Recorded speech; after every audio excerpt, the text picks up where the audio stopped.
The idea behind this series is to present books of literature, Christian literature, that were significant to one's development in your faith. Rick Walling started it off in January when he presented a book by Francis Schaeffer. And today I am presenting Lewis's life and masterwork, Surprised by Joy, as a testimony to irresistible grace in Lewis's life and mine. I don't go hard Calvin on you usually. Lewis himself was not a Calvinist. Nate's head starts to explode when I say that to him, but I don't think there's any doubt that Lewis was not a Calvinist. But his life is marvelous testimony of irresistible grace. This is a man who was an atheist for almost 20 years. This was not a minor flirtation with atheism. This book tells the story of the progression of his faith. It's his spiritual autobiography.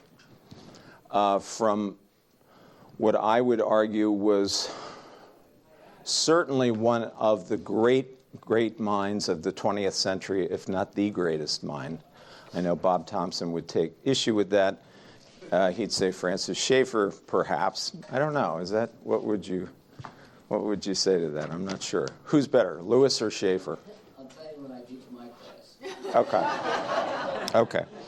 Well, I submit that Lewis was the greatest Christian apologist of the 20th century. And that's why this book is very, very significant.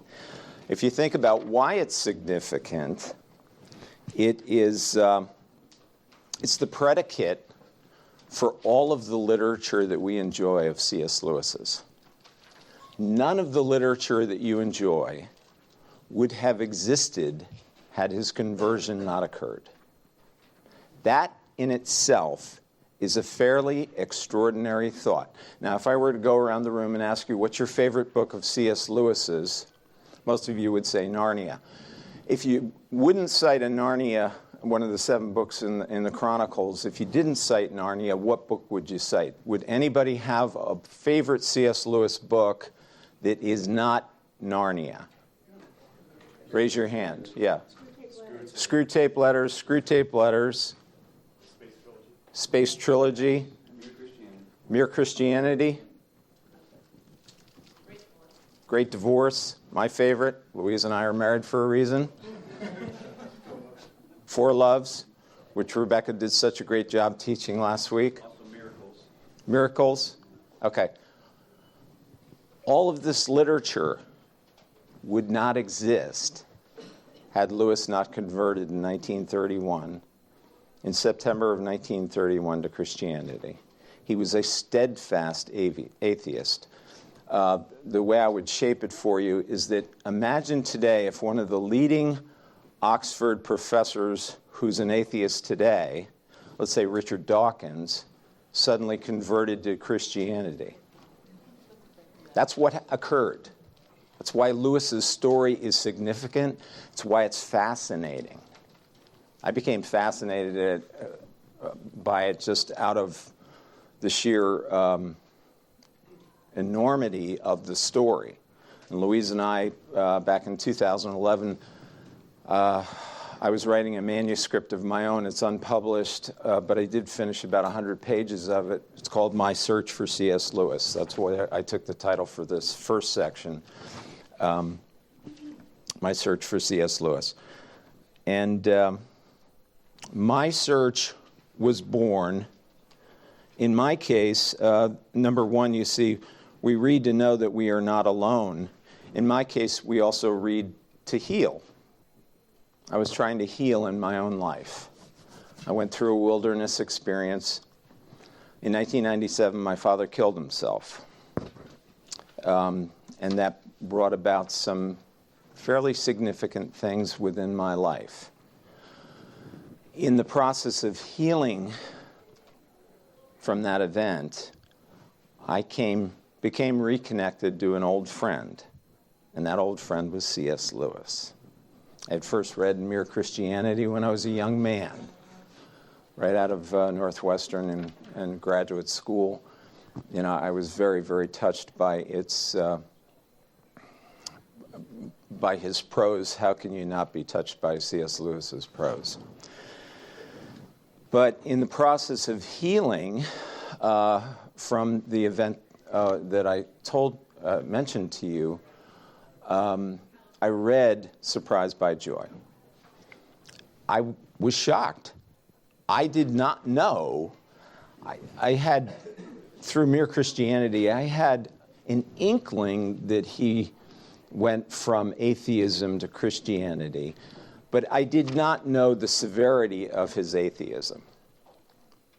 For 20 years, nearly 20 years, it's probably about 18 exactly, from the time he declares himself as an atheist in this book until he actually professes Christianity. It's about 18 years.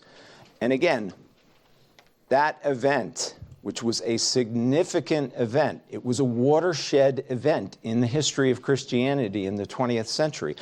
The most important apologist for the Christian faith went from being unfaithful and a skeptic and a devout skeptic to being who we know him to be, and the author of all this literature. It's an amazing apologetic in and of itself. Before he converted, he wrote 2 books, both of which were poorly reviewed. After his conversion, the torrent of productivity is beyond belief. And so this event itself, to me, was evidence of God. That God had a plan for C.S. Lewis's life that was mobilized through his conversion, that produced all of the literature, and he was also befriended by J.R.R. Tolkien. Tolkien is one of the people, along with Hugo Dyson, who 8 days before his final conversion, it's an amazing story, it's cinematic, Lewis describes in Surprised by Joy in the final scene, penultimate page, riding in the motorcycle sidecar of his brother Warnie's motorcycle. They're driving to the Whipsnade Zoo. Whipsnade Zoo is a zoological park, still exists. It's outside London, and it existed then. It was new. He's riding in the motorcycle sidecar. He says, famously in this book, penultimate page 237, I have pretty much memorized the book. And although I reread it for this class, and I hadn't read it in 10 years and probably 10 years before that, it's a very interesting exercise to go reread a book that was significant in the development of your faith. I highly recommend that you do that. He's riding in the motorcycle sidecar. He says, when I got into the sidecar, I did not believe that Jesus Christ was the Son of God. And when I arrive at the Whipsnade Zoo, I did believe that. It's an unbelievable story.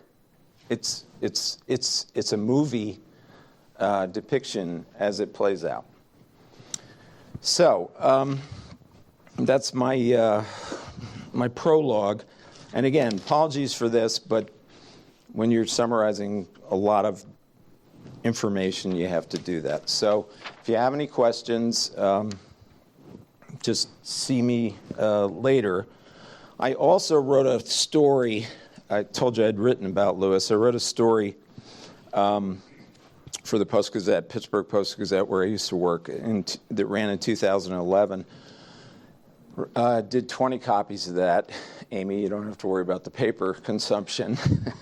So we had 75 of that, but that's only one page. It's Katie, actually. I'm talking to you there. So this is 3 pages.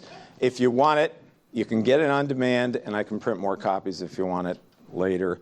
There's so much stuff that you can read on this. When I was in my full Lewis phase, I probably read about 100 books, either about Lewis or by him.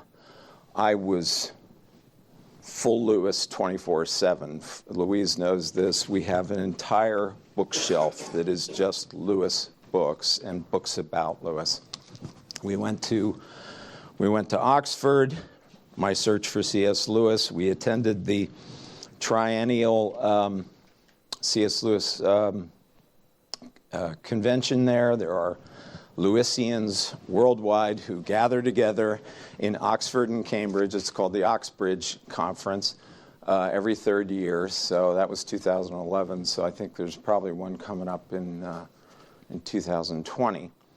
And they gather and they are seeped in all things Lewis for about 10 days. We went to that conference. I met Walter Hooper. Walter Hooper was his last personal secretary. He was his secretary when he died in 1963 and has become one of the preeminent Lewis scholars. I mean, sitting with Hooper in the room, him talking about Lewis was, it's like, bad analogy, but it's like going to Mecca for people who are into Lewis. Pilgrimage, yeah, a pilgrimage, right. So anyway, I wrote this story. If you want a copy, come up and get it. I'll give it to you. And I doubt there'll be much demand beyond 20. Okay. So that's my preamble. And, Surprise That I Joy was incredibly influential for me because he describes the pain that he encountered in his life as a young person and the various contours and influences that this had on his spiritual formation. And I had some fairly painful experiences in my early life and also in adulthood. As I mentioned, my father had committed suicide in 1997, 23 years ago. And, mine were in the category of mental illness and abuse. I'm not going to talk about my experiences today, and I'll probably never be prepared to publicly talk about them. But suffice it to say that the book helped me heal. There's a famous quotation in the movie Shadowlands. We read to know that we are not alone. Lewis never said it. Actually, Anthony Hopkins said it. It's incorrectly attributed to Lewis, as many things are, but it's a great quotation, and because he was so steeped in books and literature, it's something that he could have said. In the movie, they actually present it as a student saying it to Lewis and Lewis repeating it. Anyway, that's sort of a sidebar, but we read to heal, right? In this case, I read this book to heal. And it brought about healing through the Lord and promoted spiritual formation in me. And you can't understand Lewis's spiritual journey and arrival at joy without considering this book is not just about joy. It has joy in the title. It is, of course, about joy, but it's also about the antithesis of joy. It's about pain and it's about suffering. It's about very, very intense pain and suffering that we'll get into in a second in his life. And so these two concurrent themes, pain and joy, evil and good, are the backbone of the book, and it's what gives it its narrative tension. It's what makes you want to turn the page and move on. So those are the means of conveyance. Those are the thoroughfares of passage which transport the reader from the absolutely terrible and miserable childhood experiences he reveals in chapters 1 and 2 until the happy conclusion 230 pages later, when he is indeed surprised by joy. He accepts Jesus Christ, and he goes on to become the person that we know him to be, the author of all this literature. If that is not evidence of irresistible grace, I have nothing else to provide to you today. It's a mic dropper. I mean, come on. A guy who is an atheist for 18 years has this crazy description of what occurs to him, becomes a devout Christian, and then goes on to author all the books that we know him for. That is providential grace. That is irresistible grace. That is God's hand in the life of his movement of his life and his works. Okay. So I want to play a clip in a second from the movie Surprised by Joy, but I just want to give you some context. Context is that sort of Lewis's concept of pain and suffering. We're in Lent, and it does apply in that sense. This one class, Rick will be here next week. Thanks, Bob. Let's take a look. Yeah, let's look at the clip. Yeah, it always does. Okay, here we go. So this is a clip from Surprised by Joy. Resolution isn't that good. Not Surprised by Joy. Shadowlands, the movie Shadowlands, which if you've never seen it, it's, even though they take liberties, Hollywood always does, it is a great, great movie. Let's give it a watch.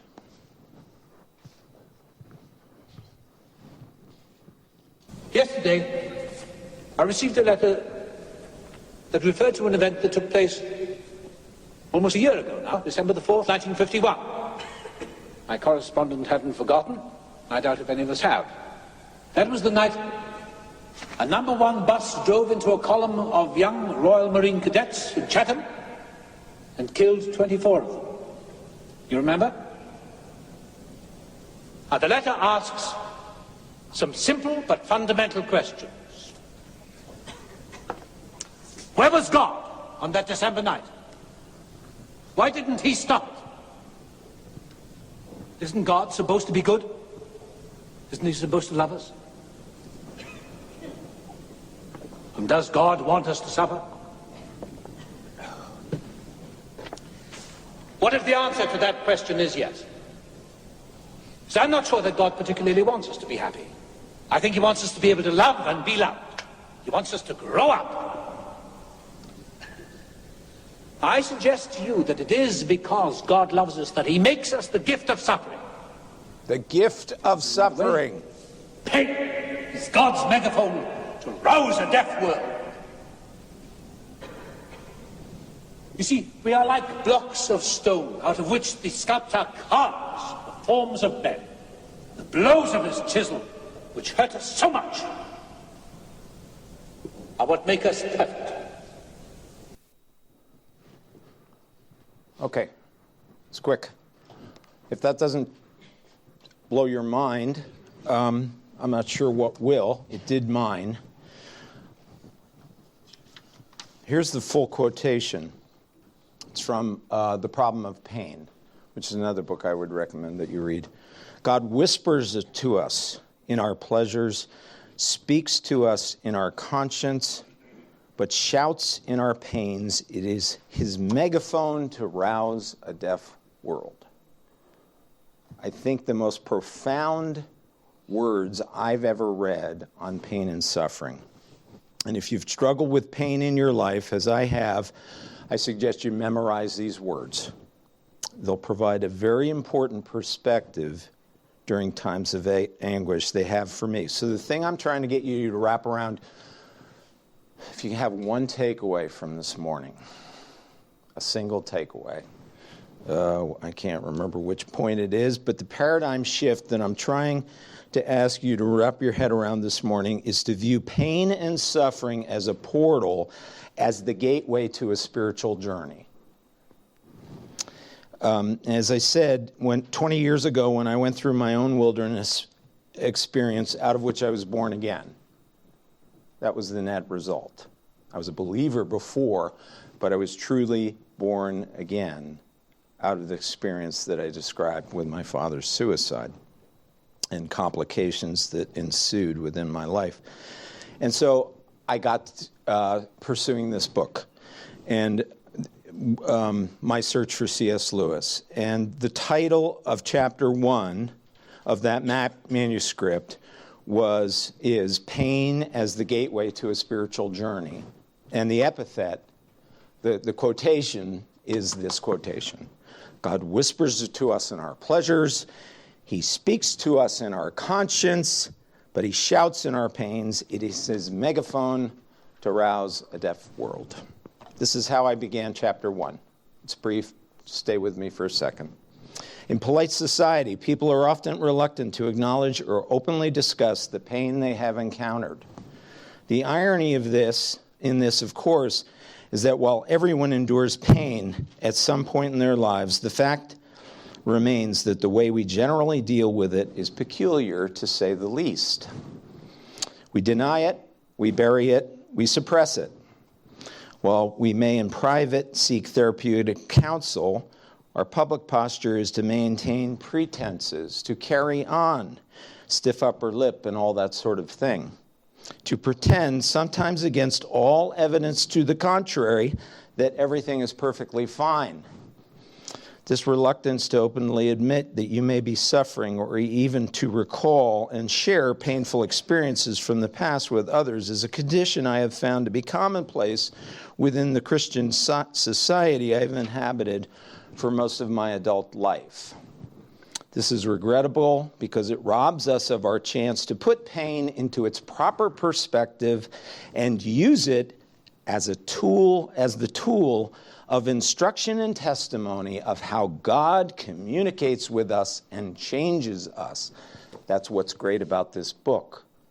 It's a testimony to how God uses pain to great effect in the life of C.S. Lewis. Okay, now the scriptural predicate for this is, Louise and I were talking, she said, go to Keller. Keller's, I think, the best modern apologist, Timothy Keller, right now, writing, and he had in his book, I can't remember which one was it, Louise?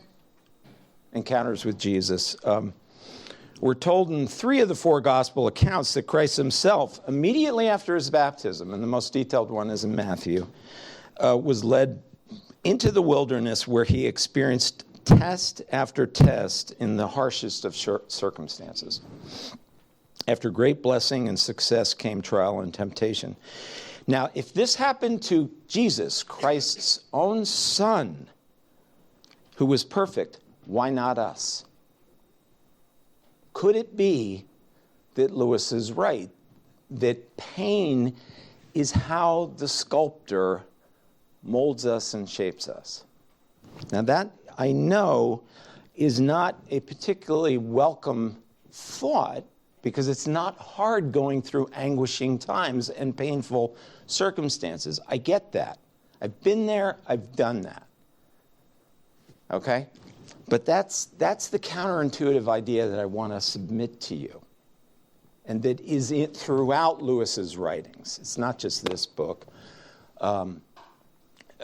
It's in A Grief Observed. It's in a letter that I'll read to you in a second. It's in Narnia. So here's another thought that I want you to put away and consider.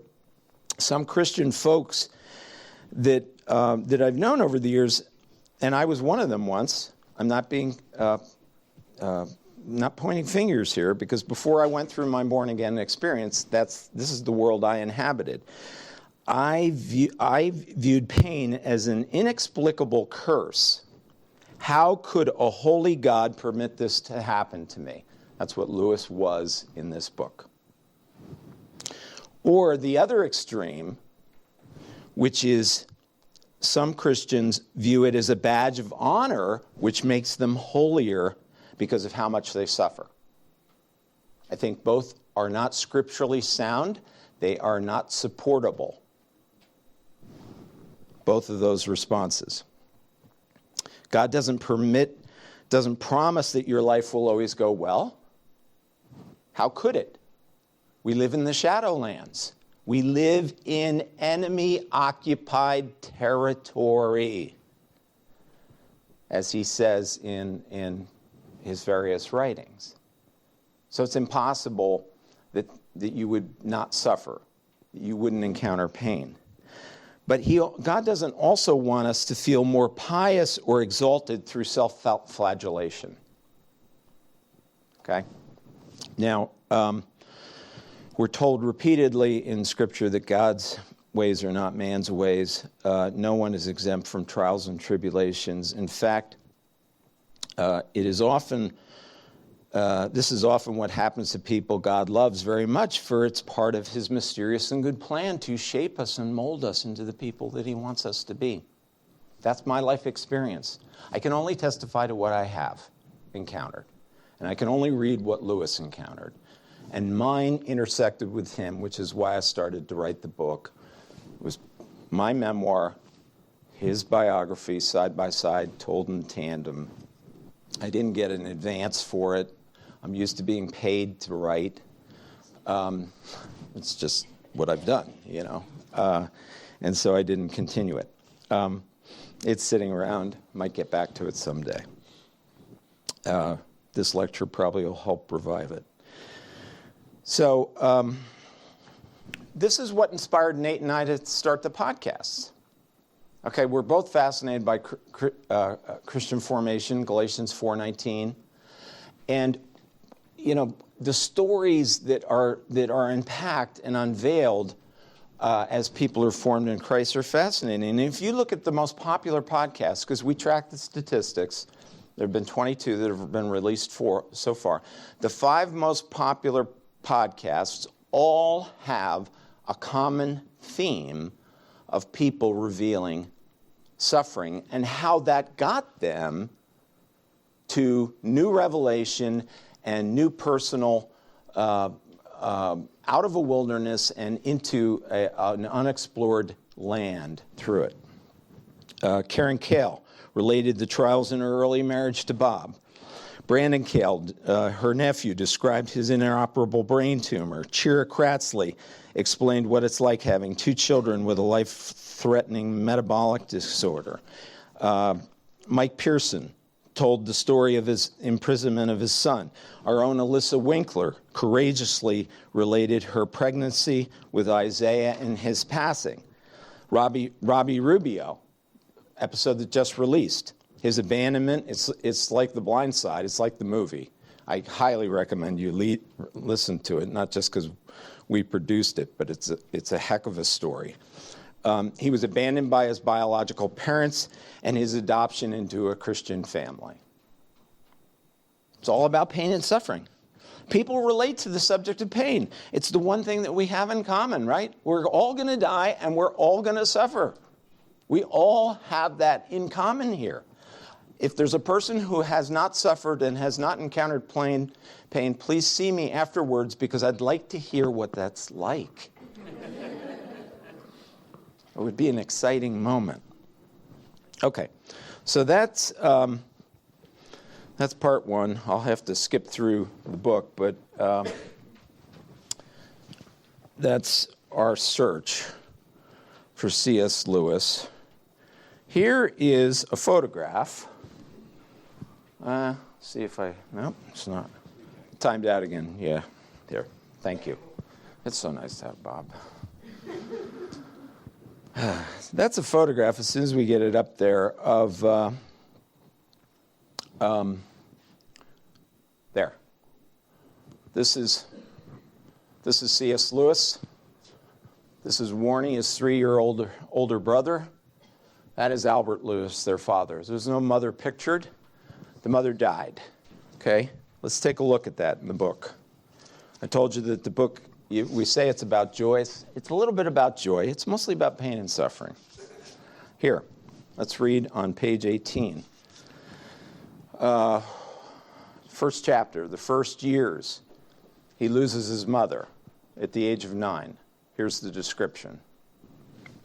I cannot be absolutely sure whether the things I have just been speaking of happened before or after the great loss which befell our family and to which I must now turn. The great loss. There came a night when I was ill and crying, both with headache and toothache and distress because my mother did not come to me. Honestly, I get a little emotional reading this because this is tough stuff. This is a 9-year-old kid talking about the death of his mother. That was because she was ill too. And what was odd was that there were several doctors in her room and voices and comings and goings all over the house and doors shutting and opening. It seemed to last for hours. And then my father, in tears, came into my room and began to try to convey to my terrified mind things it had never conceived before. It was, in fact, cancer and followed the usual course. An operation, they operated in the patient's house in those days. An apparent convalescence, a return of the disease, increasing pain and death. My father never fully recovered from this loss. So he ends chapter 1. He gets to it fast. With my mother's death, she died on August 23rd, 1908. He was 9 years old. With my mother's death, all settled happiness, all that was tranquil and reliable disappeared from my life. There was to be much fun, many pleasures, many stabs of joy, but no more of the old security. It was sea and islands now. The great continent has sunk like Atlantis. Okay, so 9-year-old boy loses his mom. What happens? Within 3 weeks, he's sent to an English boarding school. 3 weeks. Albert did that to his son. He describes that on the first page of chapter 2. Clop, clop, clop, clop. We are in a four-wheeler rattling over the uneven square sets of the Belfast streets through the damp twilight of a September evening, 1908. My father, my brother, and I, Belfast, he was born in Belfast in 1898. So at that point, it was all part of England. This is before 1923 when the Republic of Ireland was formed. But Belfast still would have been part of Northern Ireland. We are in low spirits. My brother, who has the most reason to be so, for he alone knows where we are going to, shows his feelings least. He is already a veteran of where they're going. Okay, they're going to the title of this chapter, concentration camp. Okay, a horrible, horrible situation. Where the things that probably occurred to C.S. Lewis in the 2 years that he resided in this boarding school are unspeakable. I perhaps am buoyed up by a little excitement, but very little. The most important fact at the moment is the horrible clothes that I've been made to put on me. We reach the quay and go on board the old Fleetwood boat. After some miserable strolling around about the deck, my father bids us goodbye. So the place he went to was a destination in England that was literally run by a madman. He was certifiably insane. Was later found to be insane. And that's what's described in Concentration Camp, Chapter 2. He refers to it as Belsen, after Bergen-Belsen, which is the Nazi concentration camp. Jack Lewis, that was his nickname. Jack and Warnie, his brother, spent 2 years at the Wynyard School in Watford, County Surrey. What went on there, I don't know. All I know is, having read all of his letters, and I have, I would say at the very least physical abuse, some of which is described in the letters, probably sexual abuse. Because Lewis had some fairly persistent sexual problems throughout his life that are revealed, not directly, but indirectly in the letters. That's my theory.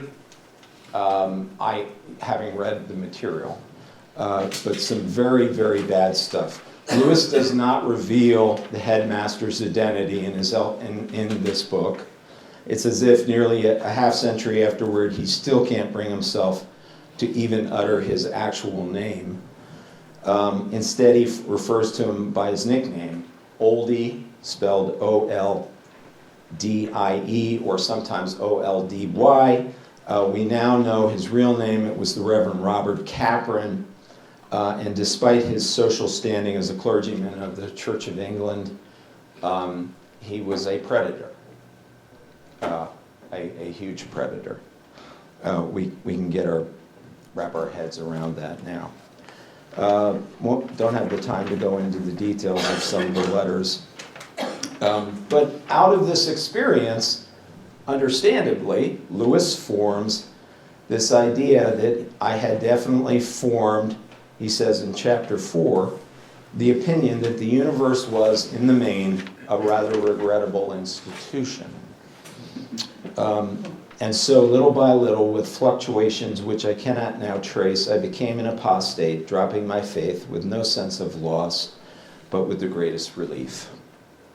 He quotes in that chapter a passage he had read from Lucretius, the Roman poet, that made a lot of sense to him. Had God designed the world, it would not be a world so frail and faulty as we see. That is the great argument that Lewis always maintains for an atheist to promulgate pain and suffering, which is why it becomes so significant to him. So the subject of pain and suffering resurfaces again and again in Lewis's writings and in his literature. Think of Aslan in Narnia. When Aslan's tortured body lies on the stone, dead on the stone table, Lewis describes what Susan and Lucy are feeling. Here's the quote. I hope no one who reads this book has been quite as miserable as Susan and Lucy were that night. But if you have been, if you've been up all night and cried till you had no more tears left in you, you will know that there comes in the end a sort of quietness. You feel as if nothing was ever going to happen again.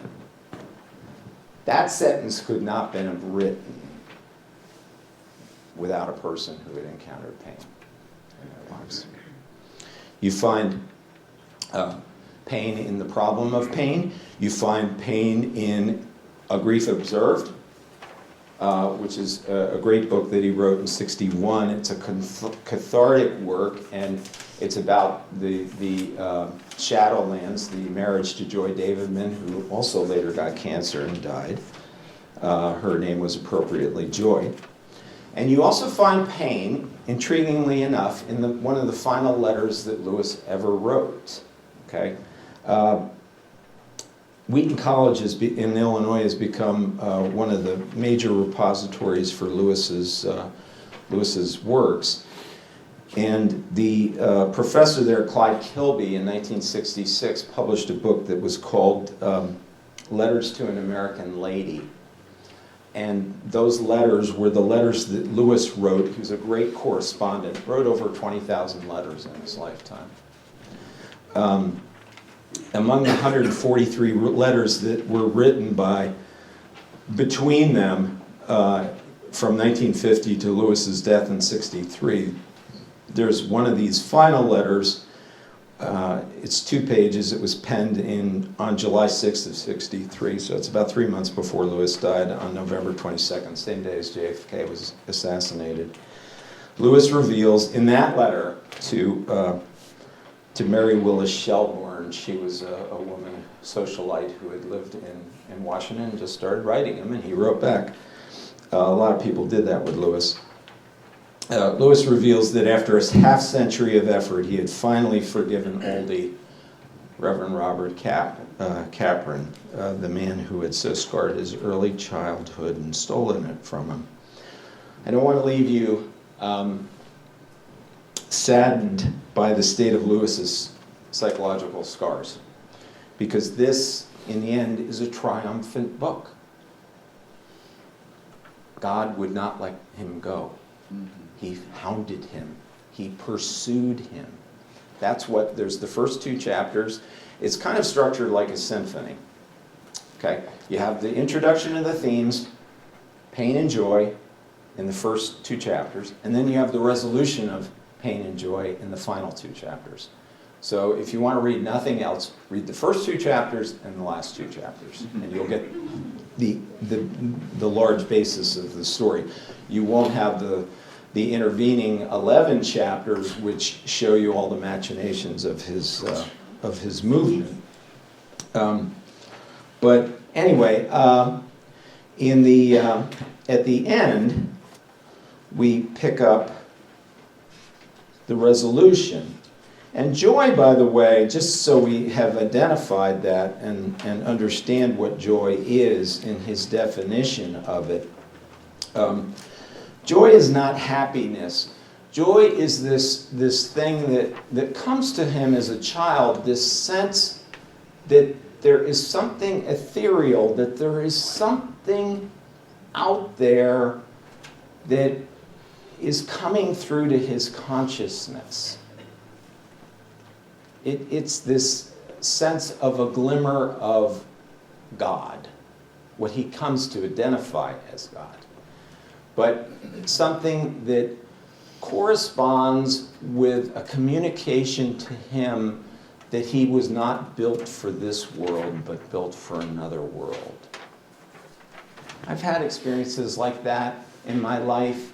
They're instantaneous, they're fleeting, and perhaps you have. But that's his definition of when he's talking about joy. That's what we're talking about. And so throughout the book, he in the chapters 11, he views God as his adversary.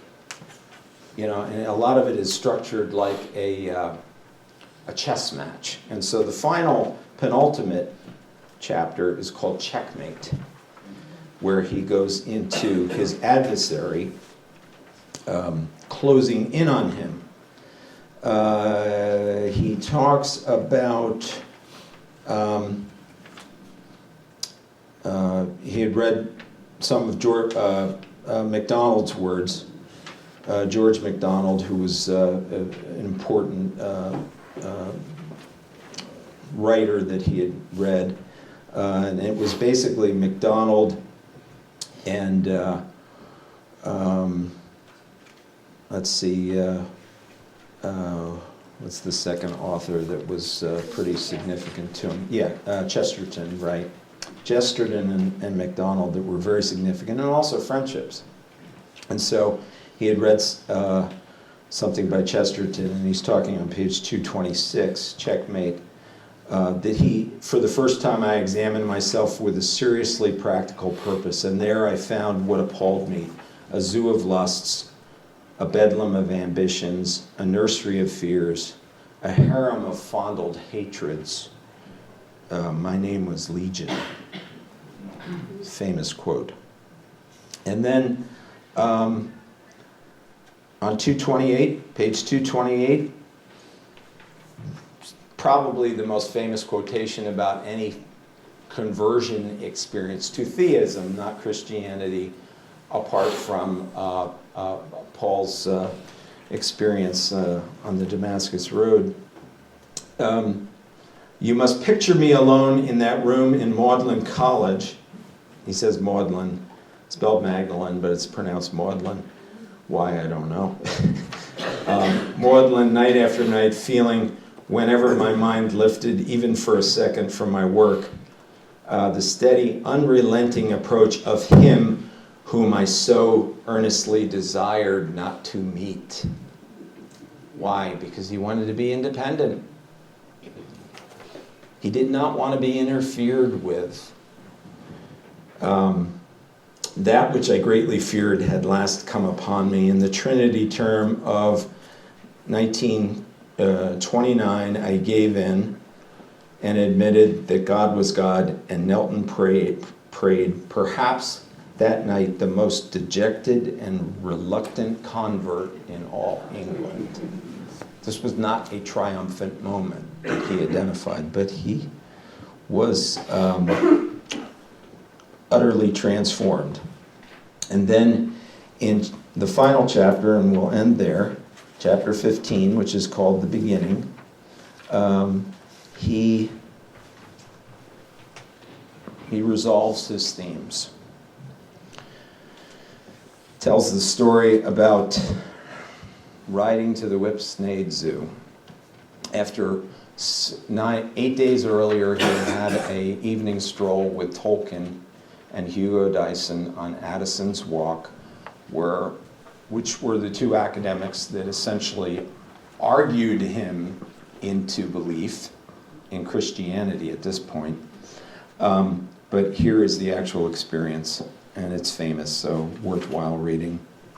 I know very well when, but hardly how, the final step was taken. I was driven to Whipsnade one sunny morning.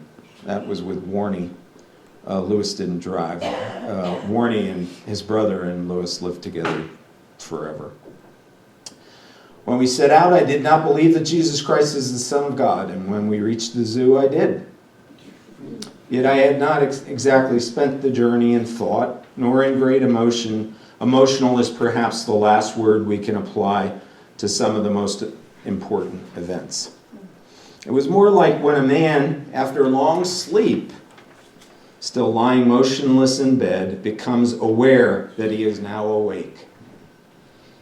And it was like that moment on top of the bus. That's something he describes earlier, an excursion he had on a bus. Ambiguous. And then on the final page, we have the resolution of joy. But what in conclusion of joy? For that, after all, is what the story has been mainly about. I don't think that's right. Actually, I disagree with Lewis on that. I think it's mostly about pain and suffering. To tell you the truth, the subject has lost nearly all interest for me since I became a Christian. I cannot indeed complain like Wordsworth that the visionary gleam had passed away. But I now know that the experience, considered as a state of my own mind, had never had the kind of importance I once gave it. It was valuable only as a pointer to something other and outer. While that other was in doubt, the pointer naturally loomed large in my thoughts. Then he gives this closing analogy, which I think is brilliant. When we are lost in the woods, the sight of a signpost is a great matter. He who first sees it cries, "Look!" The whole party gathers round and stares. But when we have found the road and are passing signposts every few miles, we shall not stop and stare. They will encourage us, and we shall be grateful to the authority that set them up.